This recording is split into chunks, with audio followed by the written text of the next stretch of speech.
It's been hard. This is the case of Dacara Thompson, a 19-year-old from Prince George's County, Maryland, who vanished without a trace. It all started on August 22nd, 2025. Dacara was last seen in Langley Park, getting out of her car in front of her father's house in Lanham. Her pearl white 2013 Ford Edge was found abandoned the very next morning, parked suspiciously in Hyattsville, with her wallet and house keys still inside. Like she left in a hurry but never came back. Her family says it's unlike her to disappear without a word. Dacara had her phone and car keys with her, yet all communication stopped. No calls, no texts, no social media activity. That silence has led her family and police to worry she may have been abducted. Since then, the community has rallied together. Vigils have been held at University Boulevard and all around Prince George's County, with neighbors, friends, even strangers coming out to pray for her safe return. Over 100 people have canvassed the area day after day, searching for any sign, any clue that could lead to answers. Her mom, Carmen, pleads, "I need you back home, baby girl." She talks about Dakara's dreams of joining the Air Force one day, a future forever on hold. The family's pain is raw and heartbreaking.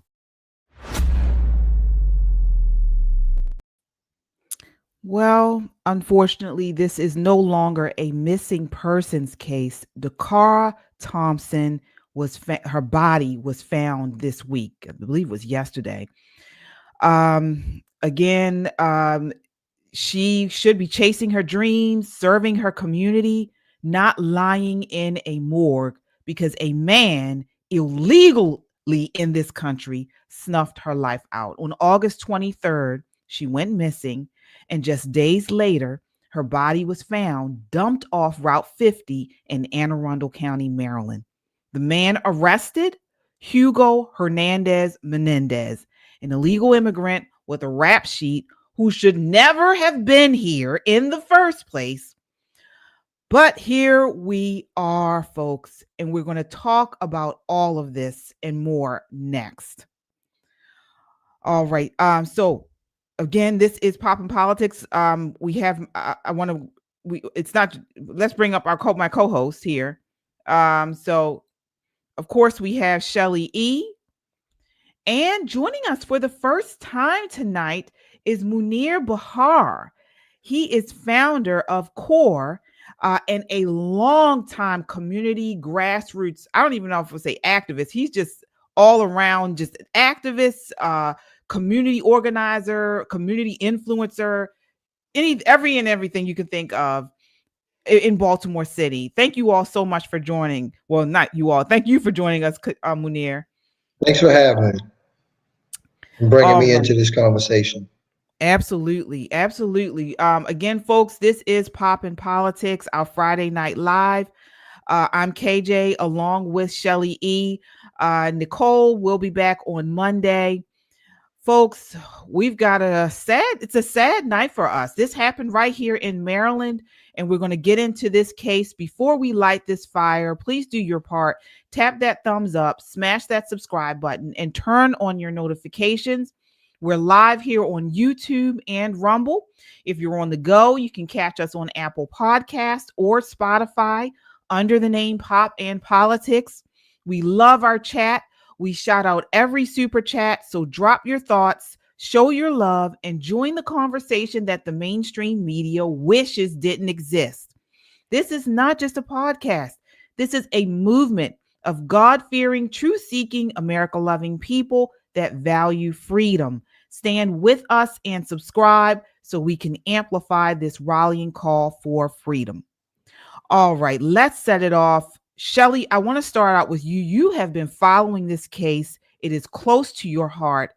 What are your first thoughts or reaction to the news out? Was it yesterday or is it today? The news came out today that they found her body, and then they actually found her body earlier this week, and they just started publicizing it yesterday and then confirming it today. But when I saw her picture a few days ago, about a week ago, I think I saw her picture. And then I also was in Bowie on Tuesday, and I saw her pictures posted in some of the restaurants there. So there was some, I guess there was, it was notification all over Maryland at least. One of the reasons it caught my attention, I honestly, when I first saw it, I just didn't have a good feeling about it. And let me say this, I don't want to make this about me because her family is suffering. But I just didn't have a good feeling about it and I say that because of some professional experience that I have worked in areas before, and it just didn't sit right. Typically speaking, 19-year-old young women just don't go missing unless, number one, there is usually some drugs or some other nefarious things going on. I'm not saying it was her fault. I'm just saying these are some of the circumstances that are typically involved in these missing cases. But my heart goes out to her family. And here we are. You said it, KJ. Here we are again with another illegal immigrant in Maryland, in the United States. Yeah. And the scary thing about this is there have been reports that there are multiple missing women, missing people in this area, the DMV area, and that the numbers have gone up recently. So I don't know what's driving this. I don't know if it's the illegal immigrants driving this. Gang violence. I don't know what it is, but there have been reports that this area has been unfortunately hit with a lot of missing teens, missing young people. Before I get you in on this, Munir, I wanted to bring you all the actual news press conference that the police department gave to alert the public of what happened in this case. This is clip 2. Due to the investigation being ongoing. On September 5th, detectives from the Prince George's County Police Department's Homicide Division developed probable cause to present charges for the murder of Dacara Thompson. This morning, criminal charges were issued for first-degree and second-degree murder. The facts of the case: 19-year-old Dacara Thompson was last seen on August the 22nd. She was reported missing the very next day. On August the 21st, her family located the vehicle in the area of Jasmine Terrace in Hyattsville, Maryland. On August 31st, what we believe to have been Dacara's body was located by the Maryland State Police Department in the area of eastbound Route 50 at Route 97. On August 23rd, in the area of University Boulevard in Hyattsville, Maryland, a short distance from her vehicle, at approximately 3 a.m. For reasons still under investigation, it appears that Dacara willfully entered a vehicle being driven by Hugo Hernandez-Mendez, 35-year-old male out of Bowie, Maryland. Through investigative techniques and video review, detectives were able to track the vehicle's movement to an address on Kimber Ridge Drive in Bowie, Maryland. On September 4th, several search warrants were obtained and executed pertaining to this case, which led detectives to obtain enough probable cause to take Hugo Hernandez-Mendez into custody and present him to the court commissioner for the murder of Dacara Thompson. We believe the murder occurred in the home on Cambridge Drive in Hernandez's bedroom. Her body was taken to the location that it was recovered at by Hernandez. At this time, there are no additional suspects. However, this investigation is ongoing. Our thoughts and prayers are with her family during this time. So, as was indicated, he was arrested by U.S. Park Police, which falls under the auspices of the federal government. So the federal government arrested him in April of this year on a DUI charge. He was then released pending his trial. I don't believe his trial date has come up yet. So what we know is that he did not, according to our records, have any contact at the state level, but he was arrested by federal authorities in April. I imagine that there's going to be some reaction to this man's arrest now in the news nationally. What are your thoughts about that? Is his status relevant at all in this case? What are your thoughts? Well, I think that the U.S. government has made status of individuals relevant. This was someone who was in their custody, and they made the decision to release him. So I think the questions should be asked of the Justice Department. All right. So, Munir, you heard the facts of the case. What are your initial thoughts on this? So the frustration of mine is the fact that this is a reoccurring problem. And, I'm not the most intelligent man in the world, but I'm not seeing any sustainable, meaningful, strategic, tactical, right actions to protect women and children, like, at all. We just had another young lady out here, Catonsville, who was murdered, and her baby, by a spouse that she was looking to divorce with. This just happened this past week.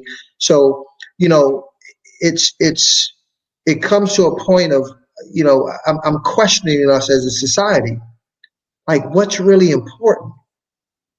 In a state that we can't even protect our girls. I have daughters. What type of society are we where our daughters are at the mercy of criminals and predators anytime they step outside of the door? I need to see more aggressive action on the part of everybody, law enforcement and the community, to have a strong hand at deterring these forces that prey on our children. And I'm a by any means necessary guy, because at the end of the day, that young lady doesn't return home. She's gone. She's dead. She's murdered. Her body was literally thrown out of the car, thrown into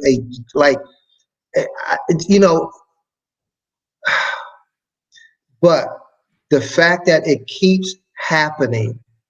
I remember the case up here in Harford County.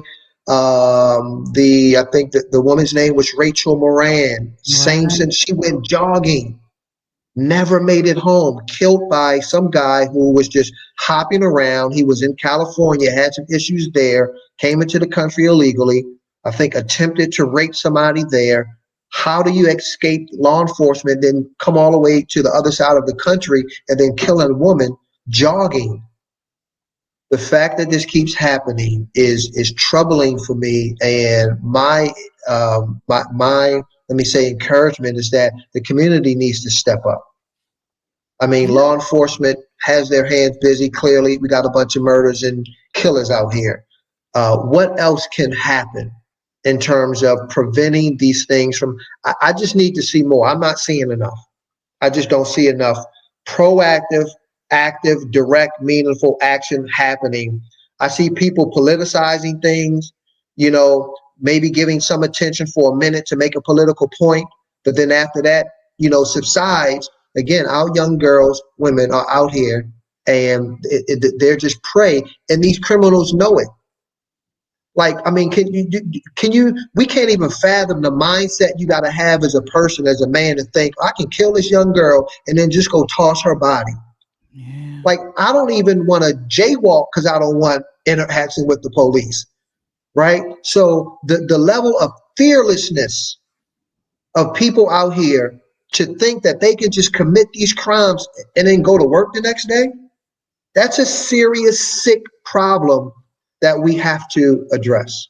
Well, you just said it. I mean, we are living in a time of lawlessness.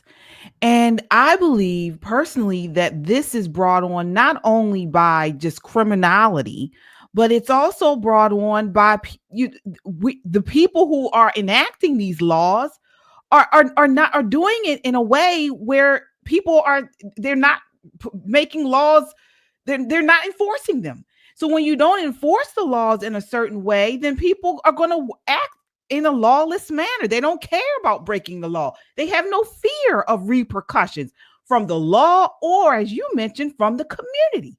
There used to be a time when something like this occurred, and the grown adults in the neighborhood would see to that this guy would not be able to do this again.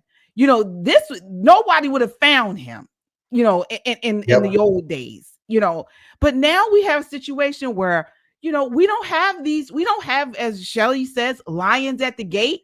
We don't have men, at least a good number of them standing up for our girls. We really don't, particularly in urban communities.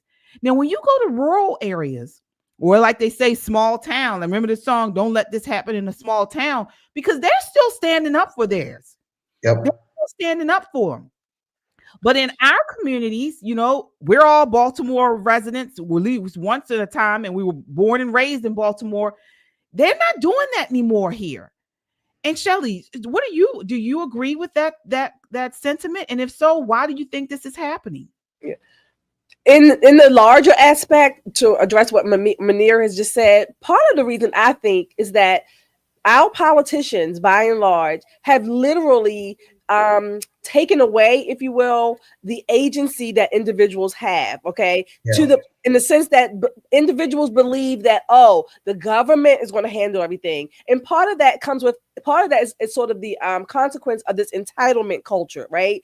Entitlement from government taking care of you, entitlement that I belong, or I have the right to have this or do this or whatever. So there are consequences to that. When the people have been, I don't even know the word for it, but when you have the belief that, I have no agency, I have no responsibility, someone else is going to take care of it, then I'm off the fence, so to speak. I'm off the hook. So and too many times when you reproduce that attitude, we get generations that kind of think like that. That's number one. Number two, KJ, to your point, I'm gonna say back in the day, you're right. This would not have happened, or if it happened, you might not have found this person alive, the perpetrator, right?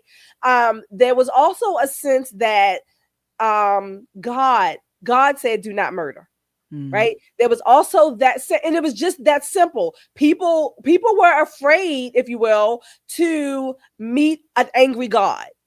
Whether or not you believed in I don't know, I'm just whatever religion, but the sense that there is a God, and that we don't want to meet an angry God. Okay, so I better keep my act together because God is always watching. Things like that. Those kinds of if you want to call them folk tales, whatever you want to call them, but those sentiments are no longer there. I want to mention something. Somebody mentioned something in the chat about Dacara. Oh yeah, we do have a super chatter here. Okay, let's acknowledge the super chatter. Thank you so much. Kung Fu CJ says, "Hello, Poppin' Politics family. Let's get it poppin'." All right, thank you so much. We have Chadwick with the $10 super chat. Says, "How about she lived with her dad, and the first thing to come out of people's mouth was that her dad was involved. Those people need to get online and apologize immediately." So that's very interesting, because he's correct. When you went online about this case, a lot of people were blaming the dad. Many people thought there was something nefarious going on with him because she was living there.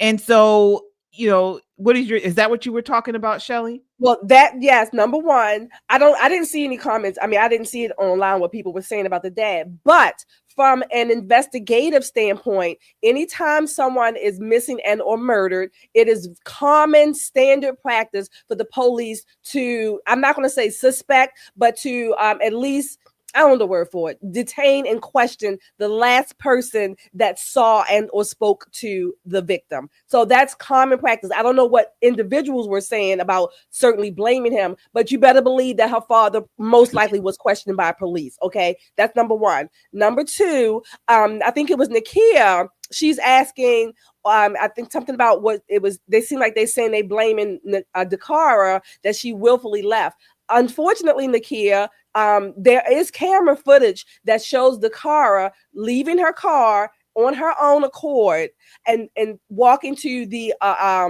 hate saying alleged, but the alleged suspect's vehicle, what they believe is the suspect's vehicle. So in that camera footage, she was not being forced or dragged or anything. They see her leaving her car willfully. At least it appears that way. I don't know if she was being threatened or whatever, but at least on that camera. So again, the investigation is still ongoing, Nakia. Yes, indeed.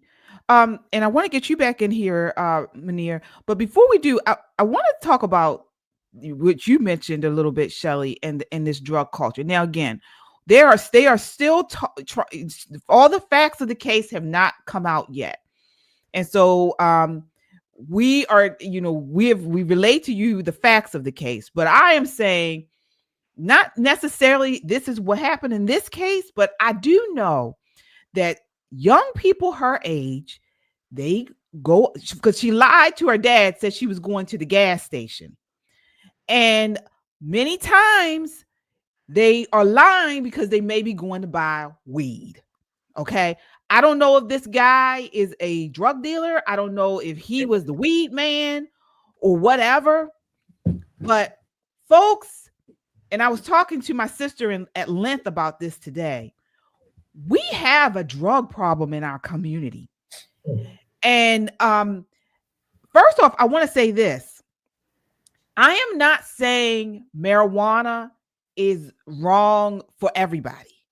I'm not saying that at all. I do believe that there are some people that need to medicate themselves with marijuana. But the majority of the people in our community that are using it do not. Right. They do not. Particularly people under the age, I believe it was 23 or 25, where they say that the risk and the what do you call it? The effects of it, the negative effects of marijuana on anyone under the age of 23 or 25, I can't remember which age it is. It's about 23. Outweigh any gains you can get. Yes. And many of our young teenagers and young adults are out here smoking weed. Yeah. And it's tearing them apart. The girls got black lips. The eyes are yellow. They don't look healthy. They look a mess. And so this does sound like a weed run, a weed call, some type of, I'm not trying to, because this girl, she was a stellar student as far as I hear. She was a high school graduate involved in a nonprofit community service program. I believe that's why she was in PG County. I think she lived in Charles County. She lived in PG County. Right. So I'm not saying that this is what it was, but it does ring sort of similar to that. Right. I want to get Munir in here first. What are your thoughts on that? We don't give enough. Look, I used to be in the streets. I used to sell drugs, been in jail. I grew up in that culture. We really try to hide how vast and large the dark culture of America is, and how it consumes our children. Right? Because I know we like to put on makeup and show ourselves as this civilized, modern American culture. Look, what happens at night in America, in every city, in terms of the criminal element, I mean, it may be neck and neck. The criminals may outweigh the folks who are, doing what they're supposed to do. I mean, I know judges and lawyers who, they're buying coke at night. They're having parties, but by the daytime, they're prosecuting people. Like this drug culture, this street culture is bigger than what we want to give voice to. And the ramifications of it's nothing but violence and death in so many ways. And so it's acceptable to just kill somebody. Because of this, because of that, it's acceptable to rape a girl, a woman, to take like this. It's in and then our entertainment glorifies it. People dance at night listening to lyrics that have demonic tones to them, right? So we're breeding our own demise. We're breeding killers. We're breeding liars. We're breeding thieves in our culture. And this is what I know that we have to attack, and that what we have to address head on. Now, the problem is, folks won't admit it, but a lot of people have ties, let's call it, to the underworld. So if you completely root out the underworld, you're going to mess up people's money. You're going to mess up people's conveniences and luxuries. There's a lot of people who they look good on camera, they look good by daytime, but they have ties to the underworld, especially drugs in America, which are coming from where? They're not coming from Canada. Okay? The same dope and coke that crippled the black community in the 70s, 80s, 90s, it didn't come from Canada, it didn't come from Taiwan. We know where it came from. The south of the border, right? So these are things that have been playing out for decades, but it seems like we're never able to stop it. I mean, 5 decades, 6 decades into it, we still can't stop the war on drugs, right? So you start to like, I mean, who's allowing this? Well, very good questions. Very good questions. And I just want to say, again, what I brought up, the reason why I brought up the whole idea of whether she was going to get some type of drugs, weed, I don't know, whatever. And I don't know if that's the case. But you just said, Munir, this type of stuff, this type of stuff happens at this type of time of night. But I'm not saying that's the case. I said that I brought that up to say we have to get our young people off this stuff. Yes. Because this road leads, I mean, there's no excuse for this. There was no excuse, but this road sometimes leads to that this type of things happening. Exactly. That's what I'm saying. So KJ, I wrote some notes down, and I want to stress this: we are not blaming Dacara or any of these victims, but part of the investigation, the reports, we have to have the facts. Okay, the facts. And again, what KJ is thinking, I wrote down some notes similar to what KJ said. Some of the circumstances, if you will, involving this. I don't have the final investigation. These are just some things I was thinking, and some of the things I pulled out from, I'm going to say experience, not my personal experience, but experience with certain industries. Okay. And in that I've had some professional dealings, if you will, with certain industries. That's number one. Number two, again, we are not blaming Dacara. She did not deserve being murdered. And even equally important, this illegal should not have been here. Should not have been here. Another illegal immigrant. And it's not Trump's fault or whatever. He should not have been here. This is systematic, or certainly remnant of our government, of our laws. For a long time, this has been going on, and we need to put, I guess, the blame, if you will, certainly blame. And I'm sick of these damn 3 and 4 named people, illegal immigrants. I'm sick of it. But we need to put the blame where it belongs, at the murderers and at our doorsteps of our congressmen. Yeah. And so let's talk about him being illegal, because, oh my goodness, the left they are on this. This is a sickness people have. Now they're trying to blame Trump. They are trying to wheel this around somehow to put this on Trump. I couldn't believe it. I looked up, on the Griot today, they had people commenting on the Griot, and I mean, these comments are insane. So we heard the prosecutor, I think it was the prosecutor, who said, well, we know that the federal government now wants to, something like she said, distinguish or make a distinction on someone's status as far as them being legal or illegal. So then that's when she said, he was let go by the park rangers, which are federal jurisdiction. Right. It was Aisha Braveboy, the county executive. Okay, yes. And so she's trying to kind of push this on to federal, and then they gotta loop it around to Trump. It's really ridiculous. It really is.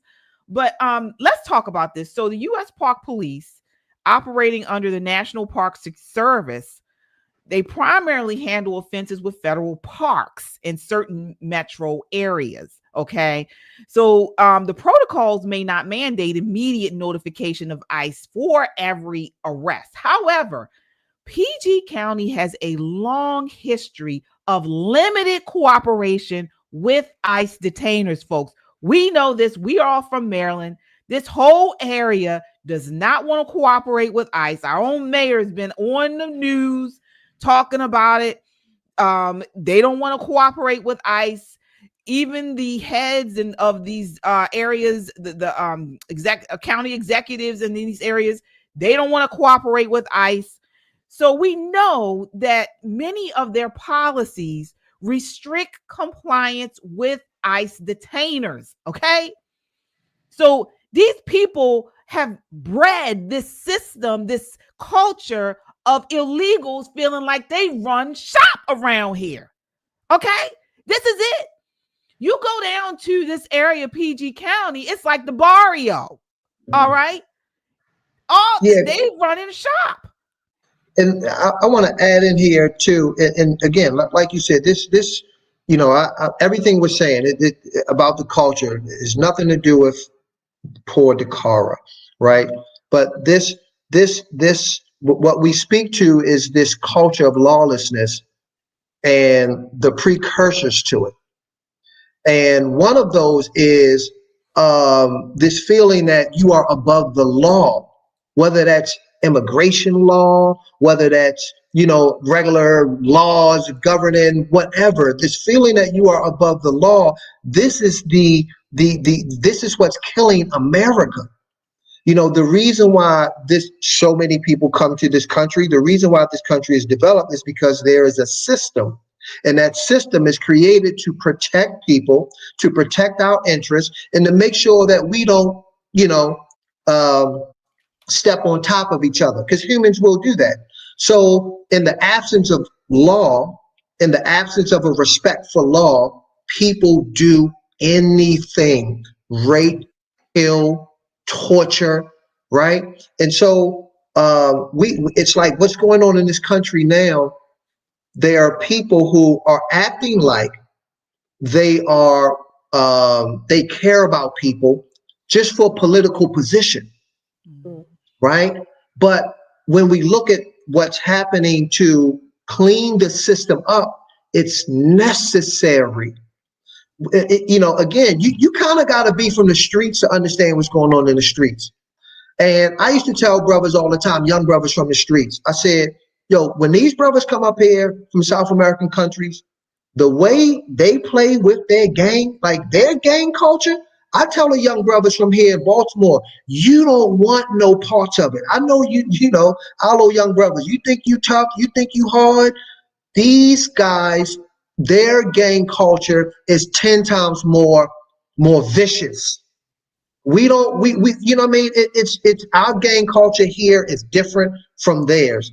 Now, when you have this influx, as we started seeing in South Baltimore, Southeast Baltimore, it's a powder keg for more chaos, right? And again, this isn't about blacks versus Hispanics.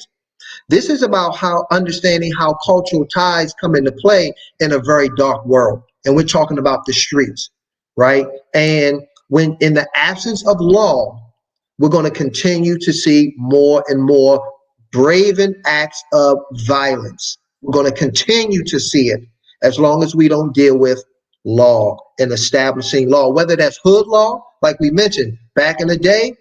Hood law would have taken care of dude. Like people say, we wouldn't have found them, right? But even we're restricted. We're restricted. Like, look, if I could get a couple brothers right now to go and, you know what I'm saying, and do this or do that, now I got to worry about getting arrested, and now I'm away from my children. I'm on this. So it's like you say, taking away the agency of people to even correct and police their own communities. We can't have that. I can't go out and look for, let's say somebody else was involved in that. I can't get a group of brothers and go look for them and handle it. Why? Because then now we're going to be on the news and we're going to be charged, and we're not going to be looked at as heroes. We're not going to be looked at as men who stood up to protect their daughters. Right? It's going to get politicized. Now we're criminals. Now we're shipped away.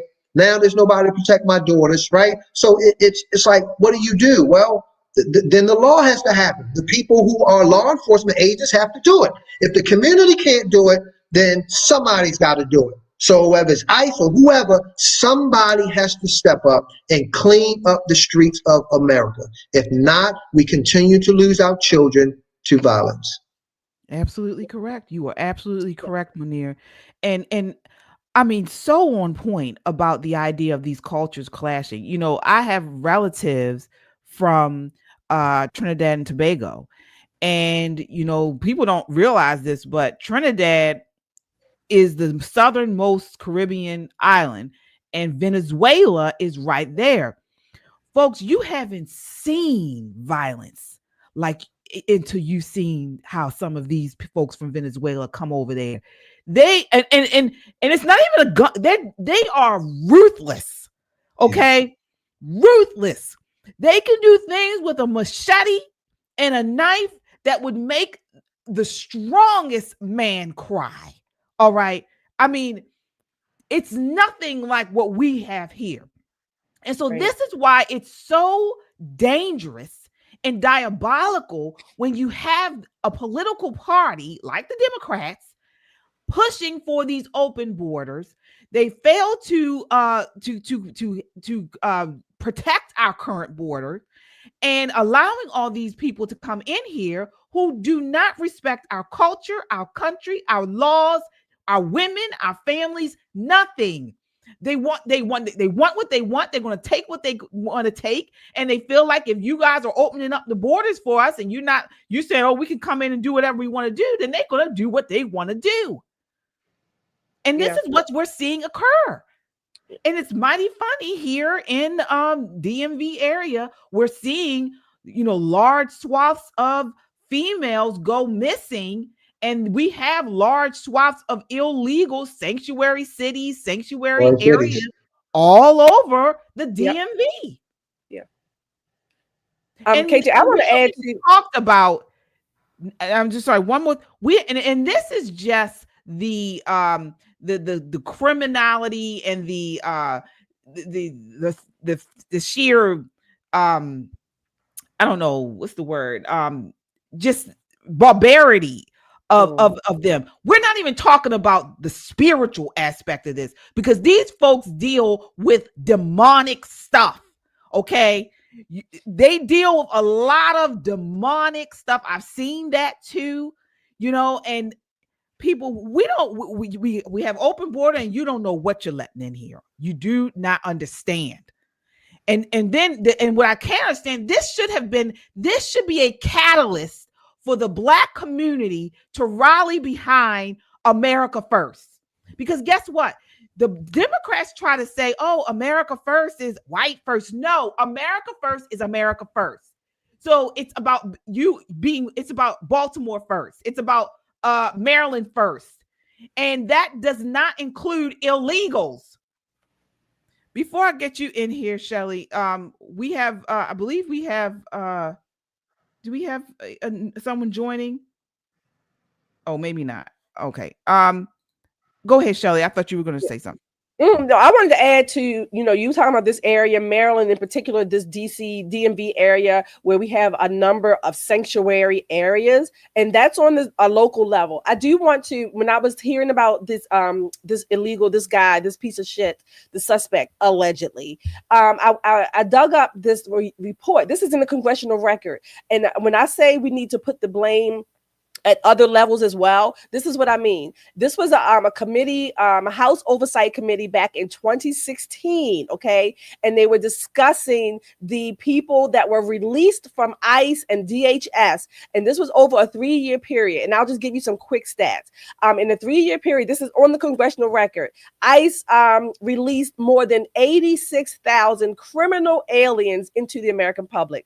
Going down to another paragraph. In 2015, 196 people were convicted of homicide, and ICE released them back into the public rather than deporting them. Going down a little bit further, in 2013, ICE released over 36,000 criminal aliens, and then going down even a little bit further, over 30,000 were released in 2014 with a combined convictions of almost 80,000 instead of deporting them. So this is systemic. This is what we call systemic.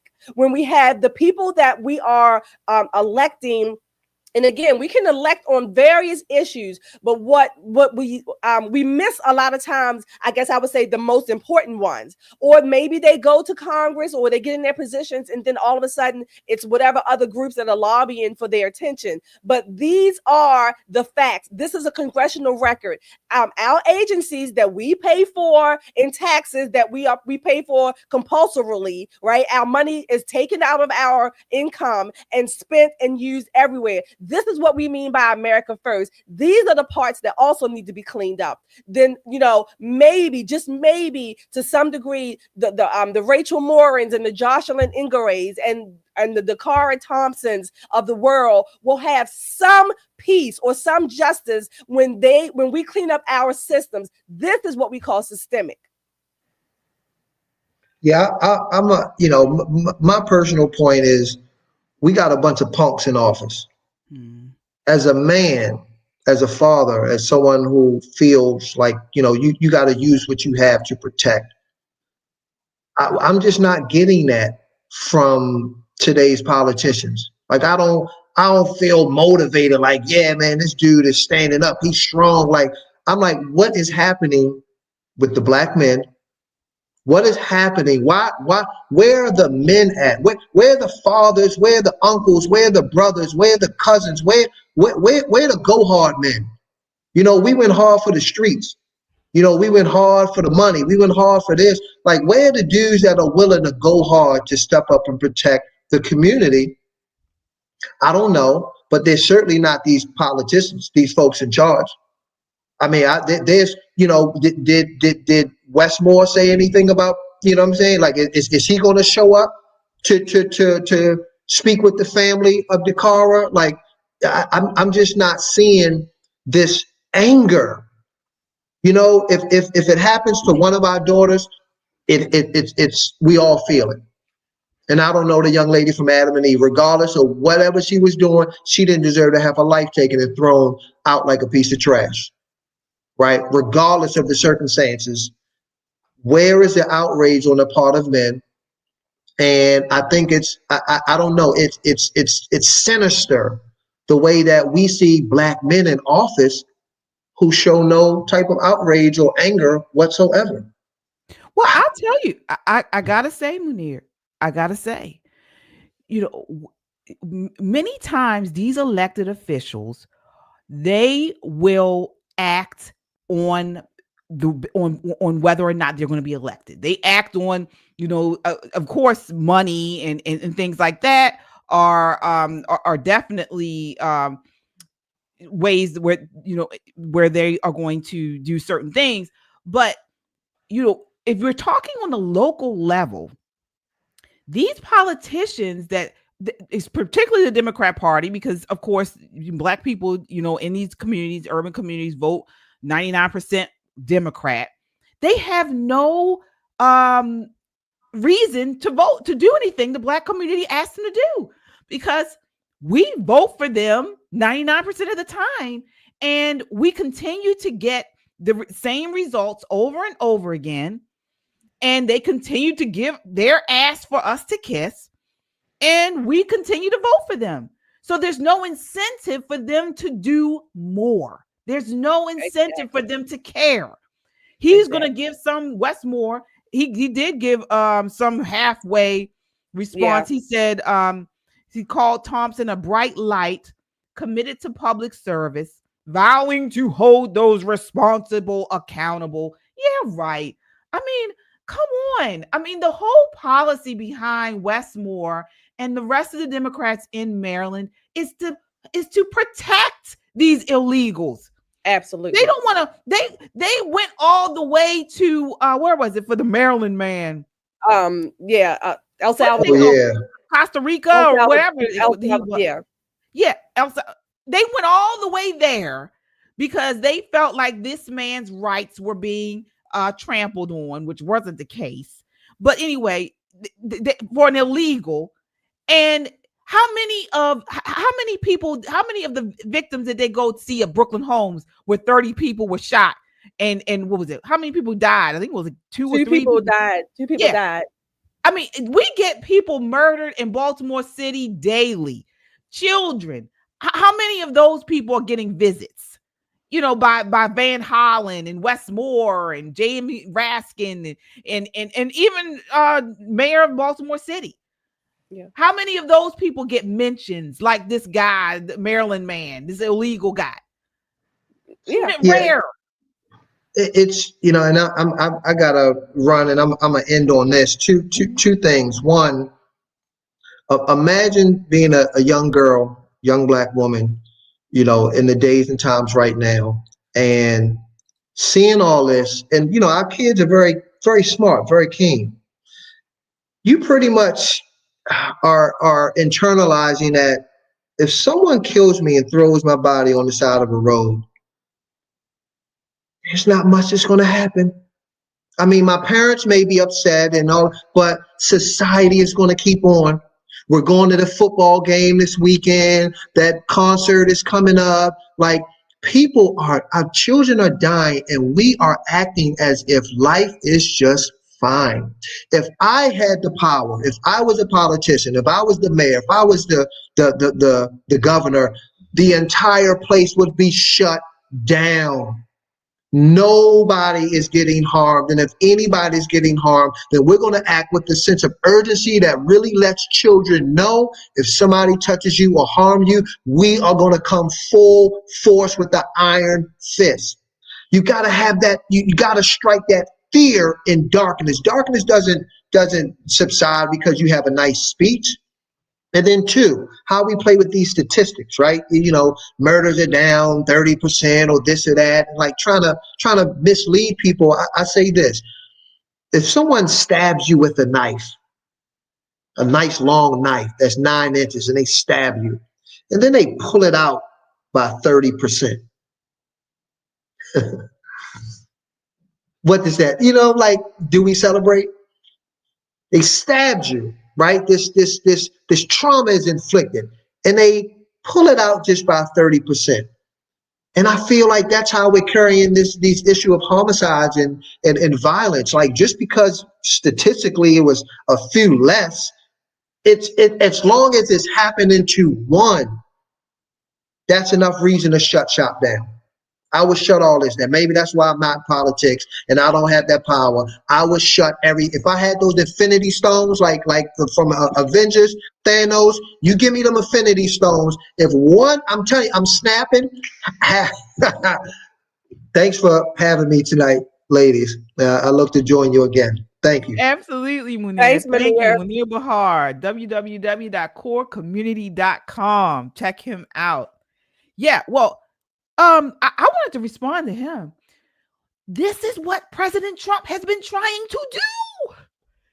He's been trying to send in the National Guard to these cities to shut it down.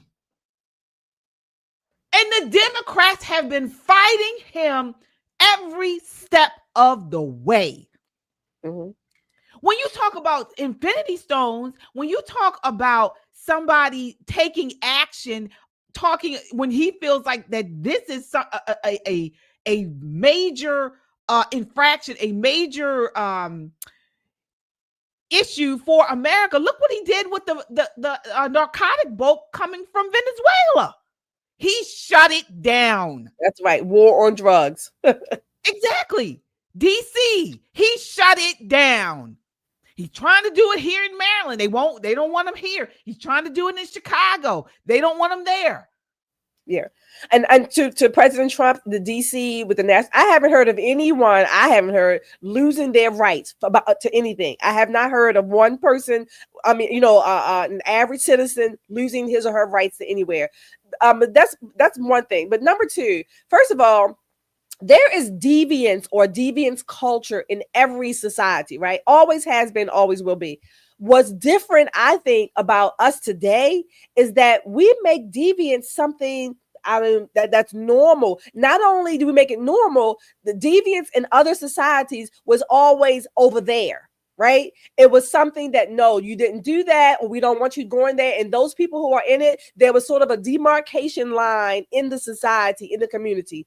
Now it's blended all in. It's blended all in. And so I also believe this is going to sound harsh. So I'm going to try to say it this is going to sound hard. I really believe, particularly in the Black community, that you're right, KJ. There's no incentive for them to do anything wrong. Their family members are dying, taken out, snuffed out. The politicians show up at the press conference or the funerals, and for some twisted, it's twisted. I think it's twisted. It's sick reason. This publicity, if you will, they get this. I think there's this sense of, oh, now my loved one is getting the glory. I don't know. I may not be saying it correctly. I may not be saying, I don't have it. This is just something I think. I think death, let me say it this way. Death has become something that's glorified. That's how I can put it. That's how I believe that to a large degree. And it shouldn't be. I'm saying it's twisted. And it's been going on so long that I believe that people's minds are warped. They're warped, and death has become glorified. You will see people, and certainly in Baltimore and other places. And I'm not blaming the victims at all. I'm not blaming the families who are grieving, but there is this sense of, there's this pall over the city, over communities, over families, and the death of the loved one gets more glory than actually cleaning up the deviants, or at least, again, making the demarcation lines and saying, no, we're not going to have that. The death gets more glory and more fanfare than actually holding people to account.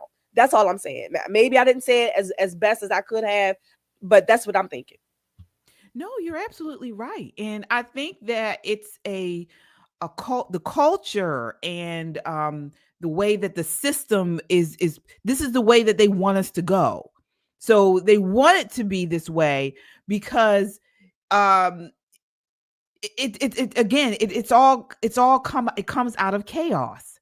And I have to say it, but the left loves chaos. They love it because they can use fear and try to bring out ways that aren't real fixes, but somehow keep them in power.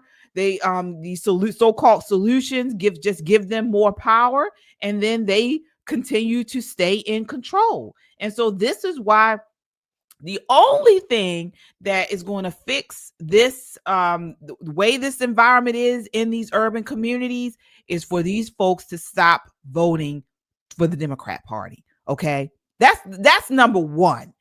You have to stop voting for the Democrat Party. Okay, and the reason why I believe that is going to be it will be the first fix to this, because. And I hate to get political because people say, oh, it's not about Democrats, it's not about Republicans. Well, for the Black community, it is, okay? Because first of all, the only reason why I believe President Trump and, and other people are honing in on these areas is because the chaos has gotten too far out of into areas where it wasn't supposed to go, okay? It has started affecting areas, it was for a bit where the chaos, the shooting, all this stuff stayed in these hood areas. They killing each other, drugging each other and all that type of stuff. Now it's starting to come out to the areas where it's not supposed to go. All right. And, and it's creeping into the suburbs, creeping into the rural areas. And so now we got to say, okay, hold up. We got to stop it. We got to stop this. All right. So, and the crazy, this y'all so stupid. These dumb Black people in Baltimore and Chicago and if it doesn't apply, let it fly. Okay. I'm not calling all Black people dumb, but if you vote Democrat, you're dumb.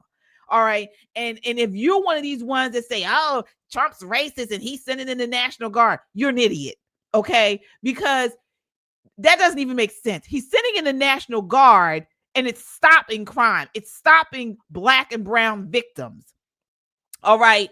So if you believe that, you're an idiot, point blank.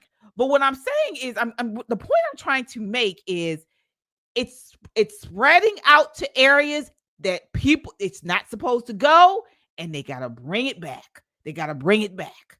Okay. And so what I'm saying is if the black community continues to vote Democrat, then you're going to continue to get what you're going to get. And don't say, oh, I don't have any Republicans running in my area. Then if I were you, I wouldn't vote. I wouldn't vote. I wouldn't go out to the polls. If all you have is a Democrat to vote for, don't vote. Don't let them say, oh, we had record turnout and all this type of stuff. Don't vote. Or do like I do. Put my name on it. I sign my name in the. That's what I do. You have to make a stand. Mm-hmm. That is making a stand. If you don't have anybody that's not Democrat to vote for, don't vote. Mm-hmm. Yes, I said it. Yeah. And if that hurts your feelings, then you run. And run as a Republican or an independent in your area.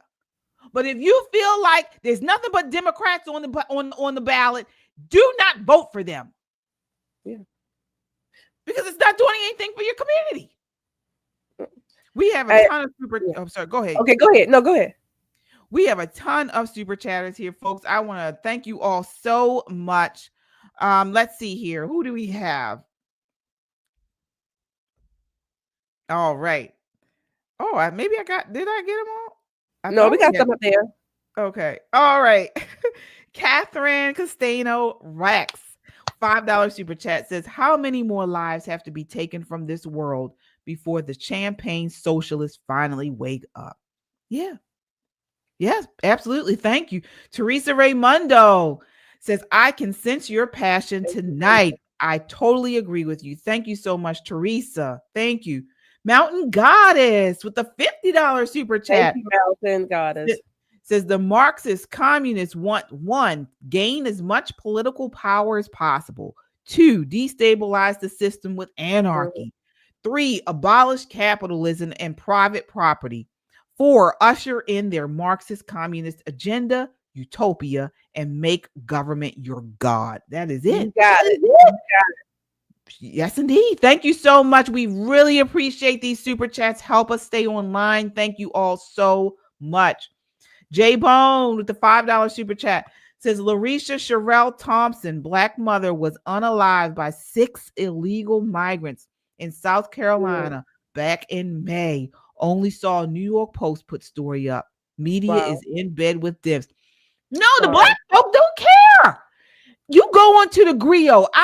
I challenge you all to go onto the Griot. That's supposed to be a black newspaper or publication. Excuse me. Shelly and I are actually trying to get over colds, folks. We weren't going to come on tonight, but we said we had to when we saw this story. We had to bring it to you all and react. This is how dedicated we are, but we are all struggling with a cold. They see me go up to the side, I'm coughing.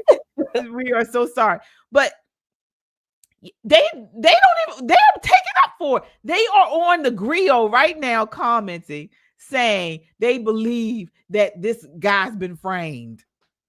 They believe it was a white man.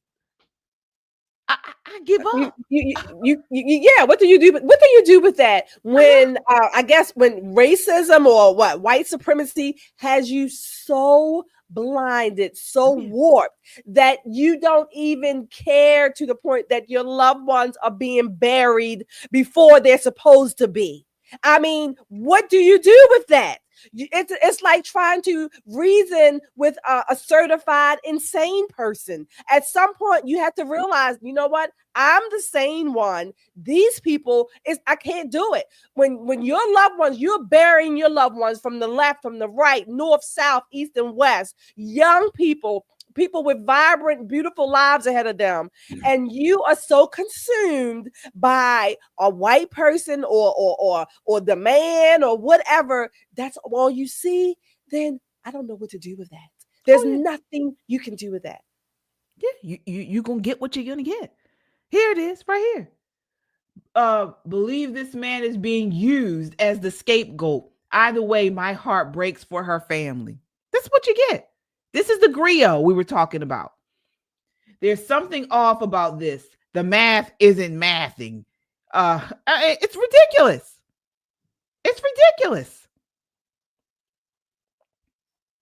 unfortunately, his status will make her a political pawn. His status made her dead, because if he's illegal, he shouldn't have been here. You dummy. These people, this isn't my community. And we always say this on here too. You folks, you all are our community here. I don't go by color anymore. I don't go by ethnicity. You know, I'm under the kingdom's community. I am a child of God, and I am under God's kingdom. That's my community. Which we don't see any color. We just see the blood of Jesus. All right. And that's it for me. I am a daughter of the King. I don't want to have anything to do with these dumb people. Okay. And I'm not talking about the deceased here. This poor child. Again, we don't have all the details. They have not been released yet, but she did not deserve to die. I do know that man should not have been here. All right. And I know I was reading the super chats. I just want to read this really quickly. The news did report, because I was like, when did he arrive? You know? And so I have that too. I have that information. So let me see here. I want to get this to you. All right. Because I was like, when did this guy get to the United States? So reports indicate Hernandez-Mendez was in the U.S. illegally and he was arrested in 2025 for a DUI charge. He was released. All right. But before that, all right, he's 35 years old, originally from Guatemala. Let me see here. Where did I see that information? Okay. So he illegally re-entered the United States on May 9th, 2013 at Hidalgo, Texas. All right. Prior to this, he had been deported to Guatemala, his country of citizenship, on June 7th, 2012. So he was here in 2012, deported, and then he re-entered illegally in 2013. All right. So he was one of those ones in the stats that I read from the ICE, because they talk about people being released. Yeah. Yeah. Can you believe that? He's been here all that time. All that time. All this time. He was deported once, and then he came back and illegally entered into the United States in 2013. Deported in 2012 and re-entered in 2013. And he's been here ever since. Yep. No telling what else he's done. We only know what they found out. And this is the same thing for all these people. Exactly. We no telling what else all these illegals have done while they've been here. All right, let's see here. Folks, we appreciate your super chats. Brother is on point. I hear you, Munir. Yes. Mountain Gardeners, I guarantee you cartels are paying certain politicians to keep them here. Pay attention to who they are protecting. Absolutely, Mountain Absolutely. Kung Fu CJ, KJ, you're correct. Witchcraft and satanic. Oh, yeah. Oh, yeah. I've seen it. Susan says, ladies, you have been exceptional, and I am thoroughly enjoying your guest host. Thank you, Susan. Kung Fu CJ, Trump is messing with their money. Yeah, that's why they hate him. JT Thompson, down here, we see it different. We don't count on karma, but you can count on this. Hurt one of us, and we're all coming for you. Andrew Vox, another life. Yeah, small town. Catherine says, how many more lives have to be taken from this? Well, we did this one. Yep. Thank you, Catherine. Hey, Mark. Wow. $100 super chat. Hey, my ladies. Love y'all. Love you too, Mark. Thank you so much. We appreciate you. Thank you. Yes, indeed, folks. We were just going to pop on here and definitely bring you guys the latest on this horrific murder of Dacara Thompson, 19 years old, folks, just starting out in life. And it's so surreal. Before we go, I want to just talk to you, Shelly, because we're here in Maryland. We know these areas well. To hear, I mean, Her body was found off of Route 50. I travel that. We travel that at least a few times a week. Yeah. I mean, yeah. I mean, I know people know the shape of Maryland, but just to give you an idea, Maryland is sort of a small, big state, or is that a big, small state, whatever way it is. So we literally, 50 and 97 are about 20 minutes. We could be there in 20 minutes. I mean, it's a major highway, heavily trafficked, every day. Takes you into DC, to Annapolis, whatever, Glen Burnie, things like that. But again, 19 years old. My daughter's 19. Oh. My daughter's 19. It's heart-wrenching. I mean, I can't imagine her family and the pain that they're going through. I can't imagine it.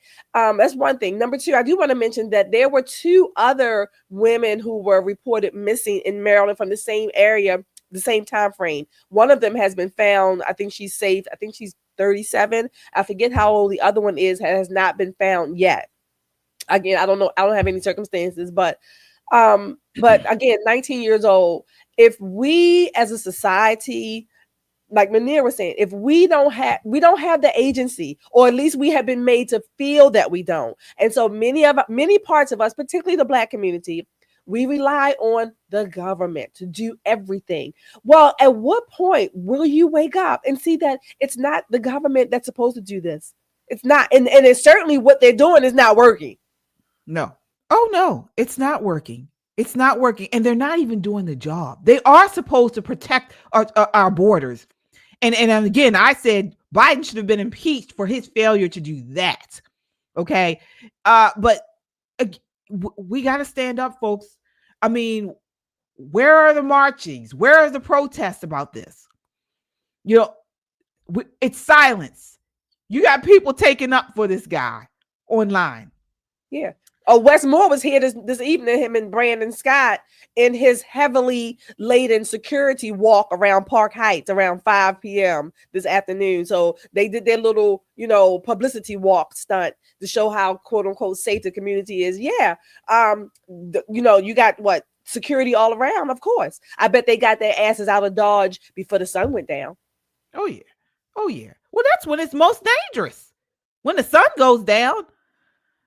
Folks, all I can say is pray over your loved ones. Pray over them. And I'm not just talking about praying for safety, but pray that the Holy Spirit just consumes them and that they're always drawn towards the light and away from darkness. Okay? Leave the drugs alone. Leave these people who, a lot of young people try to, give people a chance, give these guys a chance that they should not even be around. This is not the day, time, or age to be around people who, yes, I want to say are beneath you, are not of your light, are just, they didn't have the same upbringing as you. You don't need to save anybody but yourself. You don't need to be around people that are not, that don't hold the same values that you hold. Whether it's just eating out for dinner or whether you're in a club or a party, if you find yourself around people that do not share your values, you need to go. Leave. Because they will bring you down. They will bring you down so low you will not get back up because you will be dead. Folks, this is what our young people need to know, because right now the world is so much smaller for many of our young people. They are reaching and connecting with all types of people now, particularly when you live in areas like Maryland, like Baltimore, like Chicago, these cities. You are interacting with all kinds of people. And yes, you walk with discernment. And I pray you have the spirit of discernment. But above all things, stay with like-minded people who have the same values. And just like Munir said here, nothing good is going to happen 3 a.m. in the morning. Was that what was it 3 a.m.? Yeah, yeah. Stay home. All right. Shelly, final thoughts before we go. I mean, I do want to keep finding out more information about this case, but I'm just going to be praying for this family tonight. And I mean, other families across the country who we may not even know about. God forbid this has happened in the other side of the country. It very well could have. And not even just from illegal immigrants, but in your communities, young people are being snuffed out. I mean, our ancestors, the griots, if you will, our ancestors are probably turning in their graves. I mean, they died and sacrificed so that we and their grandchildren could live thriving lives and be productive and responsible. And this it's just all out of order. It's overwhelming to even think about it. It really is. Final chat. Nicole says, "My heart breaks for the family and friends of Dacara, but just remember, for every reported missing persons case, there are at least 10 that go unreported." Wow. All right. We should do an evergreen on that. Maybe some missing and exploited cases. Yeah. Yeah. And as we said, this area, Maryland, DC, and Virginia, is full of illegals. Okay? Gangs. It's not safe, folks. Mark Slater, oh my gosh, with the 200. Mark, wow. We love you right back. Someone commented that I love you all too much. Oh my gosh. We thank you so much, Mark. We thank you. We appreciate you. Thank you so much. This goes a long way, folks, in helping us produce this content. We really appreciate you, Mark. We can't say it enough. Mark. Thank you. Thank you so much. Oh, all right, folks. That does it for us tonight. We will be back on Monday. And guess what? Monday we will have on Shelly. Ed Hale. Ed Hale, a huge businessman, and is running for governor of Maryland in the next election. And so he is going to be here, right here on Pop and Politics on Monday. So we're going to drink our honey and our tea and get all medicated so we can be back bright-eyed and bushy-tailed for Monday. You guys do not want to miss this episode. We'll also be joined by Tyrone Keys of Soldiers of Finance. He will be back with us on Monday, and hopefully Nicole will be back. Oh my goodness. She's been gone too long. This is just ridiculous. All right. Until next time, folks, count your blessings and live a life of purpose. Good night.